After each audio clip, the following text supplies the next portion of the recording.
ہوتی ہے وہ سمندر کے اندر رہتی ہے، لیکن کھارے پانی سے موتی نہیں بنتا، تو سمندر میں رہنے کے بعد بھی اس کا منہ اتنا پیٹ بند ہوتا ہے کہ اللہ سمندر کا پانی اس میں جانے نہیں دیتا۔ جب اللہ اس میں موتی پیدا کرنا چاہتا ہے تو وہ ایک خاص موسم میں وہ صرف اوپر آتی ہے اور منہ کھول کے بیٹھ جاتی ہے، اور جب میٹھا پانی برستا ہے تو صرف ایک ہی قطرہ اس میں جاتا ہے، دوسرا نہیں جاتا۔ تحقیق کر لیجیے، پڑھے لکھے لوگ، سائنس پہ بڑا ناز ہے، تحقیق پہ ناز ہے، تو یہ بھی پڑھ لیجیے۔ ایک ہی قطرہ جاتا ہے، دوسرا جاتا نہیں، اور ایک قطرے کے بعد وہ صرف اپنا منہ بند کر لیتی ہے، پھر نیچے آ کر کے بیٹھ جاتی ہے، اور اسی کی پیٹ سے سچا موتی پیدا ہوتا ہے۔ مجھے بتاؤ، جب سچا موتی پیدا کرنا ہو تو کھارے پانی میں اللہ سیپ کی ایسی حفاظت کرتا ہے، جس کے شکم سے محبوب کو پیدا کرنا ہوگا، اللہ نے اس کی کیسی حفاظت کی ہوگی؟ کیا ہوگا؟ اللہ اکبر! ماں ہونے کے اعتبار سے پوری کائنات میں آمنہ جیسی کوئی ماں ہو ہی نہیں سکتی، اور باپ ہونے کے اعتبار سے حضرت عبداللہ جیسا بابا کسی کا ہو ہی نہیں سکتا، اس لیے کہ کسی کا باپ غوث ہے، قطب ہے، ابدال ہے، صحابی، کسی کا بیٹا صحابی ہے، کسی کا بیٹا غوث ہے، کسی کا بیٹا قطب ہے، لیکن اللہ اکبر! عبداللہ وہ ہے جس کا شہزادہ اللہ کا حبیب ہے، جس کی نگاہیں اٹھتی ہے تو قبلہ بدل جاتا ہے۔ بہرحال تو حضرت موسیٰ کی ماں تو مومنہ تھی، جب انہوں نے صندوق بند کیا، صندوق بند کر کے وہ دریا میں ڈالنے چلی، تو ماں کے دل نے کیا کیا؟ اپنے ہاتھوں سے اپنی ممتا دریا میں ڈال رہی ہے، لیکن موسیٰ کی ماں نبی کی ماں تھی، بچے کو ننھے سے معصوم کو دریا میں ڈالنے سے پہلے آسمان کی طرف نگاہ اٹھائی اور بہتے اپنے آنسوؤں سے ایک جملہ کہا، میرے اللہ، میں جانتی ہوں کہ جو چیز تیری امان میں اور تیری مدد میں دے دی جاتی ہے وہ چیز کبھی ضائع نہیں ہوتی، میں اپنی اس امانت کو تیری امان میں دے رہی ہوں۔ توجہ، میں کمزور ہوں، بیٹے کی حفاظت نہیں کر سکتی، مگر تو طاقتور ہے میرے بچے کی حفاظت کرنا، تو اچھی طرح جانتا ہے۔ یہ کہتے ہیں اللہ میرا بچہ تیری امان اور حفاظت میں۔ آپ نے صندوق کو دریا میں ڈالا، صندوق دریا میں پہنچا، اللہ کی شان۔ ہم بچاتے ہیں تو دشمن کی نظر سے بچا لیتے ہیں، اور اللہ کی شان دیکھو، اللہ نے جو نہر فرعون کے گھر میں جاری تھی اسی پر صندوق کو ڈالا۔ مشہور واقعہ یہاں سے آپ جانتے ہیں، جو نتیجے میں پہنچانے والے ہیں، لیکن اللہ کی شان دیکھیں، اللہ کی شان۔ فرعون جیسے گنڈے کے گھر میں آسیہ جیسے ولیہ پہلے سے پہنچا دیا، کیوں؟ صندوق بعد میں پہنچے گی، پاکیزہ گول پہلے سے محفوظ ہے۔ اللہ قرآن کا دستور بتا رہا ہے، خبیثوں کے لیے خبیثہ ہے، پاکوں کے لیے پاک ہے۔ اللہ نے قرآن میں بیان کر دیا، میرے بھائی تم جیسے ہوگے تمہیں بیتے گی ویسے نہیں۔ بے شک بے شک، بات اتنی ہے، تم جیسے ویسے تمہارے بیوی، تم جیسے ویسے تمہارے امام، تم جیسے ویسے تمہارے پڑوسی، کما کبھی خدا جیسا کرو گے ویسا پاؤ گے۔ اور بات اتنی ہے، اللہ اکبر! مگر وہاں فرعون کے گھر میں آسیہ جیسی بیوی کیوں؟ کیونکہ کسی کو بھیجنا تھا۔ فرعون کی گود میں محبوب کو نہیں پالیں گے، بلکہ اس کی گود میں پالیں گے جس کی گود ہم نے پاکیزہ بنا رکھی ہے۔ حضرت آسیہ پہلے سے موجود تھی، یہ بھی حیا کے پردے میں اصغر مرشد موجود ہیں، منبر کا تقدس ہے۔ جس دن حضرت آسیہ فرعون کے نکاح میں آئی، اس دن سے اللہ نے فرعون کی مردانہ قوت کو سلب کر لیا، تاکہ حضرت آسیہ اس سے محفوظ ہے۔ بیوی کہلاتی تھی مگر محفوظ تھی، کیوں؟ اس میں بھی حکمت ہے، وجہ، کیونکہ حضرت آسیہ کو جنت میں رسول اللہ کی بیوی بننے کا شرف حاصل ہے۔ جس کو جنت میں بیوی بنانا ہو اس کو اتنا محفوظ رکھا، جن کو دنیا اور جنت میں بیوی بنایا ان کو کتنی حفاظت کرتی ہو۔ لوگ حضرت عائشہ پہ کیا بات کرتے ہیں، آسیہ تو صرف جنت میں بیوی ہے، اور یہ خواتین تو دنیا میں بھی ہے اور جنت میں بھی ہے۔ اور اللہ پر حضرت عائشہ کی شان یہ ہے کہ جس کے بستر پر اللہ نے قرآن نازل فرمایا۔ اللہ سبحان اللہ! لوگ حضرت عائشہ کی خطا گنانے لگے،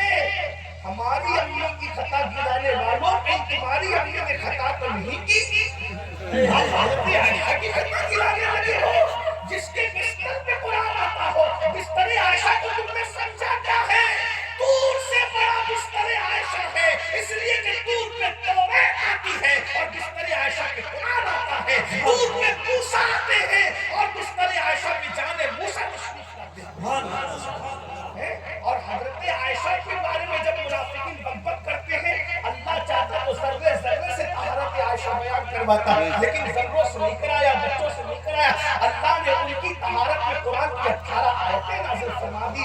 شمع دل میرے والد شمع دل مشکاتن سینہ زجاجہ نور کا، تیری صورت کے لیے آیا ہے صدا نور کا. بہرحال تو موسیٰ علیہ السلام کی امی نے کہا اللہ جو چیز تیری امان کو دے دی جائے وہ کبھی ضائع نہیں، ڈال دیا. اور نہر جو جاری تھی فرعون کے گھر میں، ادھر وہ صندوق چلی. فرعون اپنی بیوی حضرت آسیہ کے ساتھ بیٹھا تھا، صندوق دیکھا تو اٹھ کے آیا، صندوق اٹھایا، کھولا، خوبصورت سا ننھا سا معصوم بچہ، رو نہیں رہا بچہ، صندوق میں منہ میں انگوٹھا ڈال کر چوس رہا ہے اور اسی سے اس کو غذا مل رہی ہے. یہ اللہ کی مدد کی برکت، اللہ کی امان کی برکت. آپ جنگ کے ماحول میں سب کے کھائیں گے کیا؟ اور صندوق کے ماحول میں اللہ انگوٹھے سے غذا پہنچا رہا ہے. اللہ کی مدد ملتی تو یہ ہوتا ہے. فرعون نے کہا یہی بچہ ہے جس کی وجہ سے میرا تخت آج برباد ہوا. آسیہ نے کہا وہ ہوش کے ناخن لو، یہ دریا میں آ رہا ہے، پتہ نہیں کتنی دور سے آ رہا ہے، یہاں کا نہیں ہے بچہ. اس نے کہا میں اس کو مار ڈالا. پھر بیوی نے کہا اور کیا جملہ کہا، ارے فرعون پوری دنیا میں تانا دیتی ہے کہ ہم بانجھ ہیں، لاولد ہے، اس بچے کو بیٹا بنا لو، یہ تانا ختم ہو جائے. بس اتنا سننا کر ہم صحیح کہا اور اس کے بعد پھر گود میں لے لیا. اب آسیہ دودھ تو پلا نہیں سکتی تھی کیونکہ یہ بھی حیا کی بات ہے، جو عورت ماں نہ ہو وہ بچے کو دودھ نہیں پلا سکتی نہ بانجھ عورت. تو فرعون نے کہا ہمارے بچے کو کون دودھ پلائے گا؟ اب ذرا غور کریں، کاٹنے والا اب دودھ پلانے کی تیاری کر رہا ہے اور کس شان سے پورے مصر کی دائیاں جمع ہو گئی کہ ہم دودھ پلائیں گے اس بچے کو. اللہ قرآن میں کہتا ہے ہم نے وہ ساری کافر دائیوں کو حضرت موسیٰ پہ حرام کر دیا. ذرا غور کریں، جو دائی کافر ہے حضرت موسیٰ اس کا دودھ نہیں پیتے.